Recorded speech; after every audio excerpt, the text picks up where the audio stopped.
يضلل فلا هادي له واشهد ان لا اله الا الله وحده لا شريك له واشهد ان محمدا عبده ورسوله.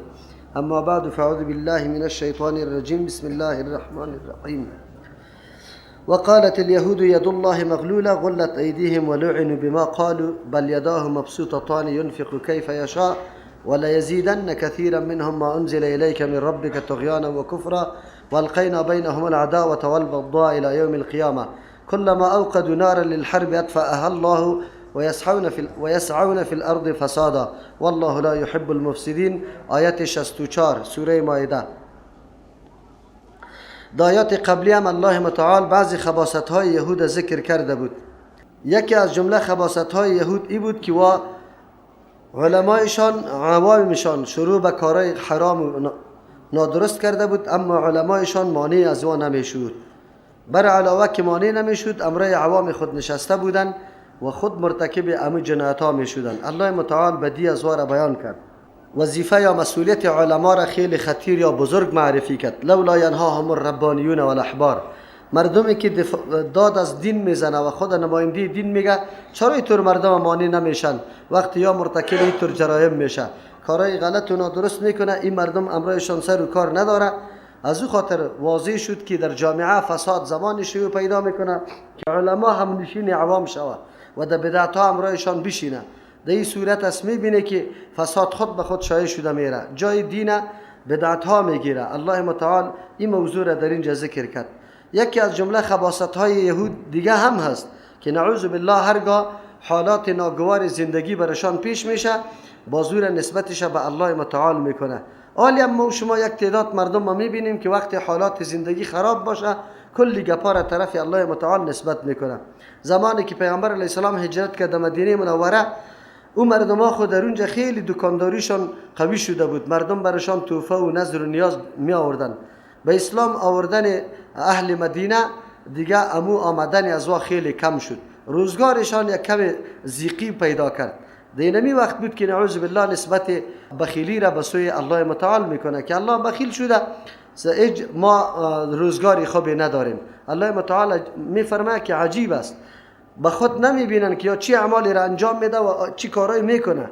اصل امی قطع شدن برکات الله متعال نتیجه بدبختی خودشان است، چون به تورات عمل نکردن که پشت سر الله متعال میفرماید که اقامت تورات سبب برکات آسمانی و زمینی بالای ازوا بوده و این را بر ما واضح میسازه که عمل به کتاب الله و سنت پیغمبران علیهم السلام این سبب برکات و کامیابی ملت هاست.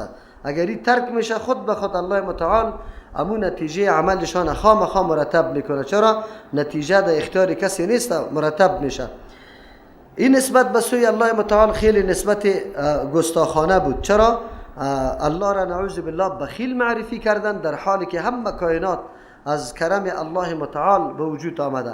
کسی هم نبود که سوال یا درخواست میکرد از الله متعال، حتی وجود خود ما را کسی درخواست نکرده، الله متعال ما را در دنیا آورده و برای همه کائنات و مخلوقات خود الله متعال رزق مناسب معین و مشخص کرده. به هر کس الله متعال رزق میده. دیگه ای بسیار گپی گستاخانه است که به الله متعال نسبت بخیلی شود. وقالت اليهود يد الله مغلوله، گفت یهود دستای بلاکیف الله مغلولتون بند است، یعنی سر ما رزق فراخی رزق نمیاد، ما حالات زندگی ما خیلی تنگ شده. تنگی رزقشان هم به می خاطر بود که سابق یا به نام مردمی باسواد مردم امرایشان رابطه پیدا کرده بودند، تاویز و تومار از پیش می گرفتن، انواع نظرها را برش می بردن. وقتی پیامبر علیه السلام هجرت کرد اکثریت اهل مدینه اسلام آورد، دیگه اینطور اعمال انجام نمی دادن، سری از نمی دکانداریشان تنگ شد و این نسبت ها را نعوذ بالله بالا می کرد. غلت ایدیهم، بسته باشد دستایشان، یا این دعاست، یعنی بددعاست الله دستای از یار بسته کنه و همو طورم شده، چون دعا خوب مستجاب است. الله متعال دستای از یار همیشه بسته کرده. کدام طایفه ها؟ 3 طایفه در مدینه منوره آباد بود، بنو قریظه، بنو نذیر، بنو قینقاع. هر 3 شان حالت زندگیشان طوری شد که یقینا توسط مسلمانان دستایشان بسته شد و یا حق زندگی را دیگه در مدینه منوره اختیار کرده نتونستند. با وصف که سازش‌ها و دسیسه‌های خیلی قوی را در راه انداختن، آمدن موافقت با امرای اهل مکه کردن تلاش کردن که اونجا برای مشرکین مکه موقع بدن، جنگا را در بده، اما الله متعال یا را ذلیل کرد. پس این بددعا در حقشان قبول شد، دستای از یا بسته شدن، یعنی نتونستن که دیگه یا آزادانه کار بکنه یا آزادانه زندگی بکنه، بلکه بنو نذیر خود جلاوطن شد، بنو قریظه کلشان قتل شدن، بنو قینقاع پیش از الله متعال را ذلیل و خوار کرد. از آیت قرآن کریم یکی از جمله پیشنگویش است. اگر غلت ایدیهم جمله خبر باشه، پیشنگوی قرآن کریم است که حالات آینده از یا دست بسته می باشه، یعنی یا دیگه حق آزادی را نداره و یا همچنان حق زندگی را نداره. از این معلوم میشه از آیات قرآن کریم که یهود سرسختترین دشمن دین بودن و انواع دسایس و رقم شبهات یا پیش میکردن و در طعن گویی و بدگویی اول نمره مردم بودن، حتی در مورد الله متعال هم دریغ نمیکردن، چی جای از که در حق پیغمبر و دین باشه. از امو خاطر از آلی هم یهود خود خیلی کلان میتراشه و همیشه عیب نعوذ بالله تعالی نسبتش به دیگران میکنه و خود فکر میکنه که ما از هر نوع عیب پاک هستیم. اگر غلت ایدیم دعایه باشه دعا قبول شده، اگر نه که جمله خبریه باشه باز دیگه این پیشنگوی قرآن کریم بود که پیش از پیش این گپ واضح شد که یا دستایشان بسته شده.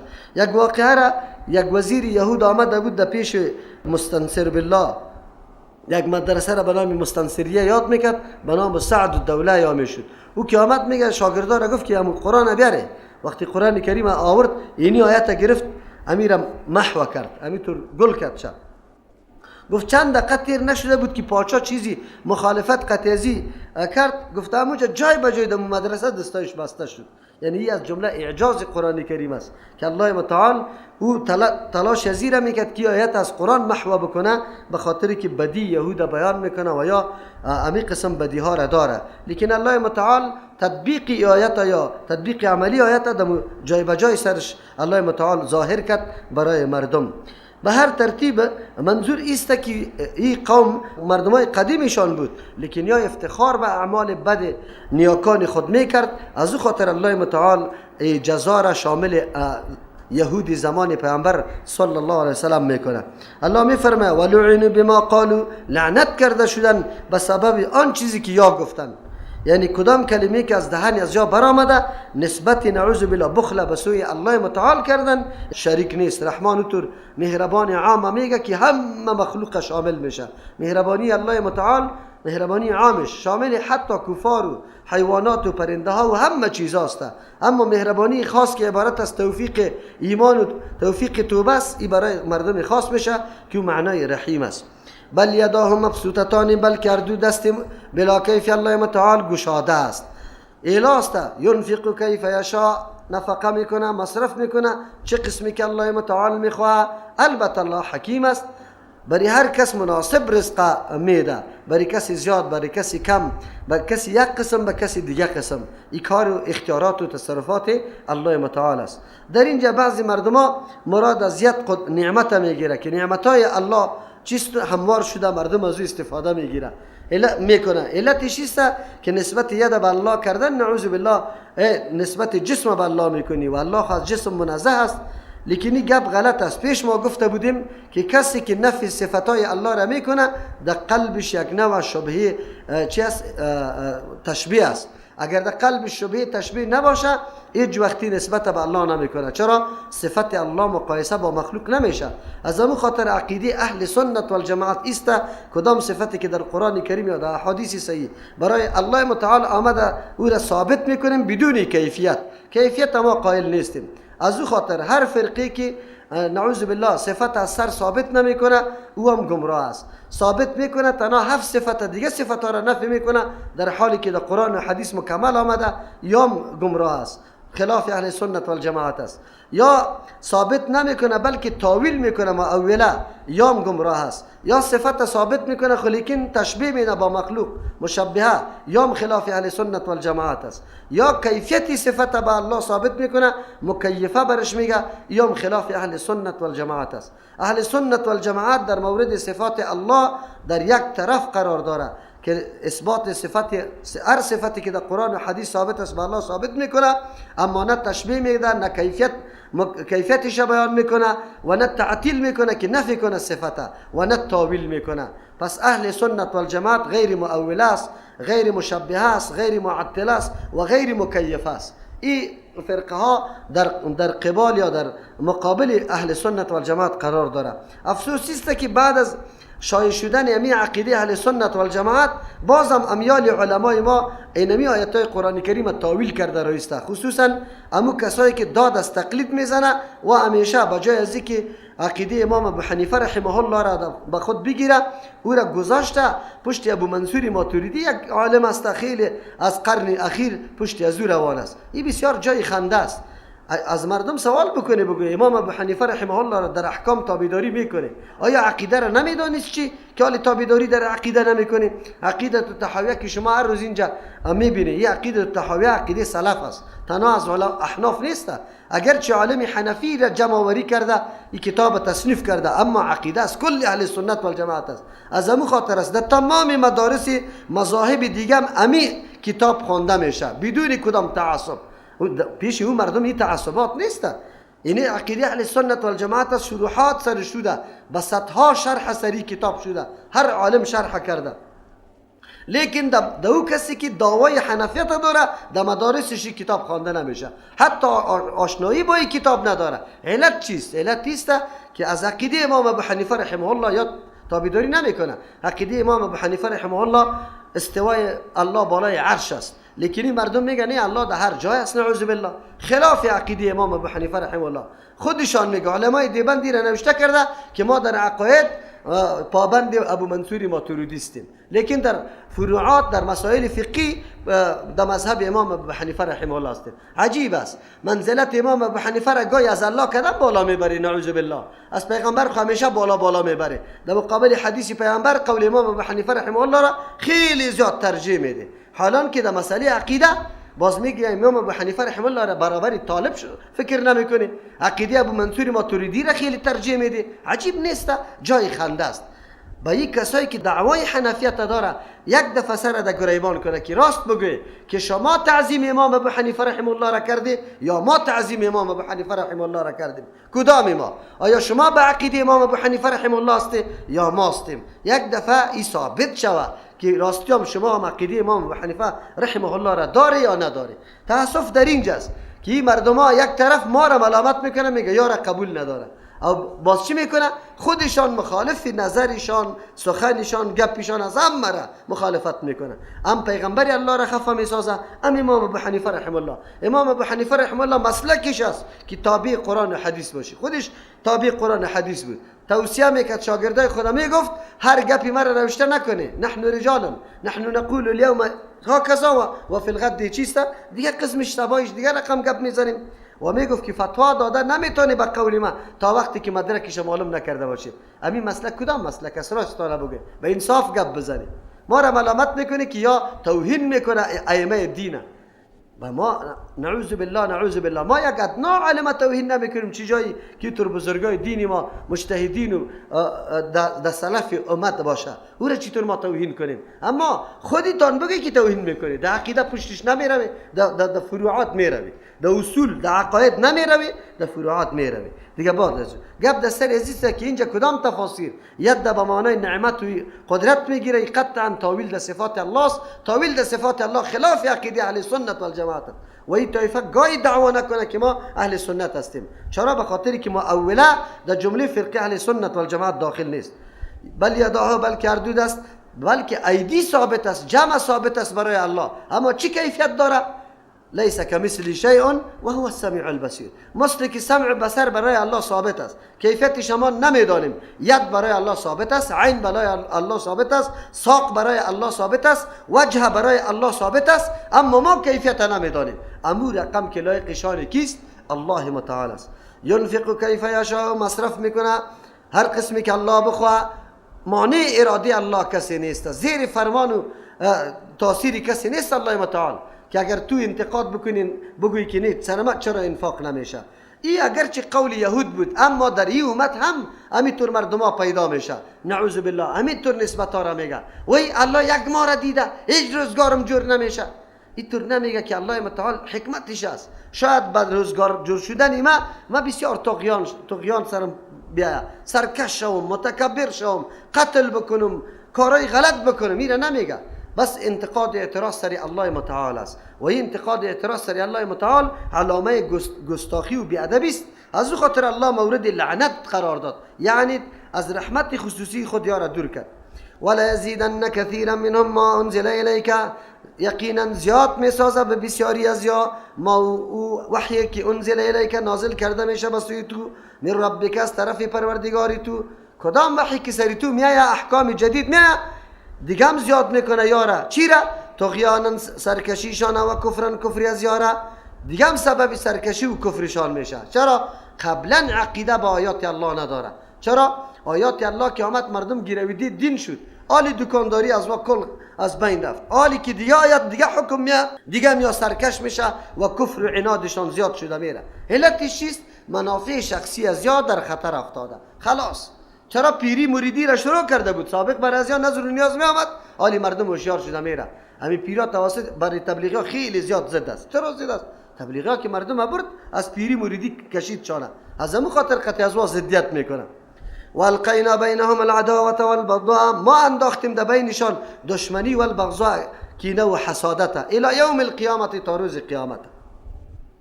آلی در اینجا الله متعال میگه که ما دشمنی را انداختیم، یکی خود در بین خودشان است. همین خود یهود در بینشان دشمنی وجود داره. از همون خاطر است که الله متعال گاهی هم در روی زمین برای ازیا حکومت متفقه برشان نصیب نکرده.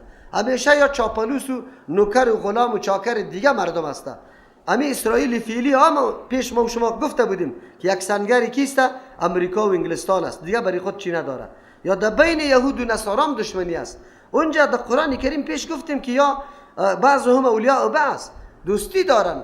اوی جمعی الله متعال که ما در بینشان دشمنی انداختیم، بله دوستیشان اونجا مراد از اولیاء موافقتشان در کفر و در کارهای غلط و نادرست بود، او معنا داشت مراد از ولایت. یا ایست که دوستیشان در مقابل مسلمان است.